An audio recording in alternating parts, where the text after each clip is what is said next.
presented by RM Entertainment.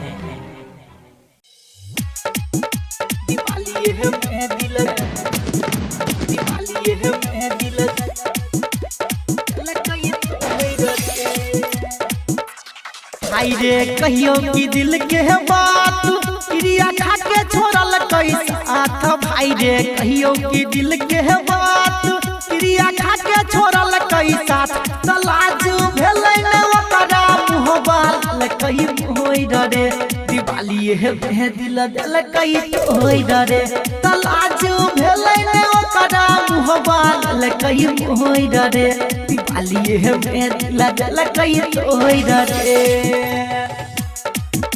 Diwali है दिल दिवाली है दिल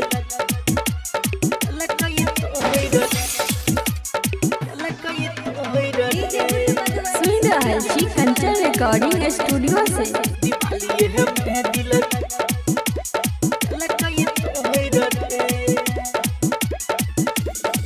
सोचने रही है बेरा गिफ्ट देबै हम कीन के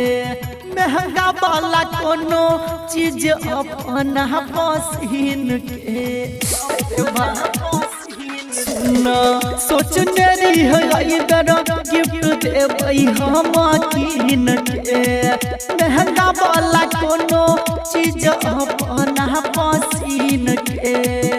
तो हमर सपना दल कैसी साजे ना होई रे दिवाली है दिल दल कैसे होई रे तलाज भेलै ने ओकरा मुहबाल कहि होई रे दिवाली है दिल दल कैसे होई रे।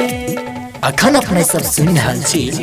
राजेश निराला के शानदार प्रस्तुति।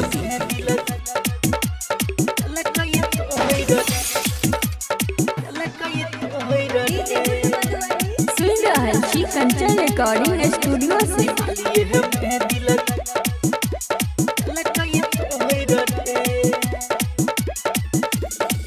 जहानो सो ज्यादा प्यार करे छलियै हमर तब हमर जीना की में गेलै हमर भाई रे जहानो सो ज्यादा प्यार करे छलियै हमर तब हमर जीना की में गेलै हमर हरे राइटर बीके से नहीं आल कहीं छोड़ रे आघ के दिल कहीं छोड़ रे तलाज भेलै ने ओकरा मुहबाल कहीं छोड़ रे दिवाली है दिल दिल कहीं छोड़ रे।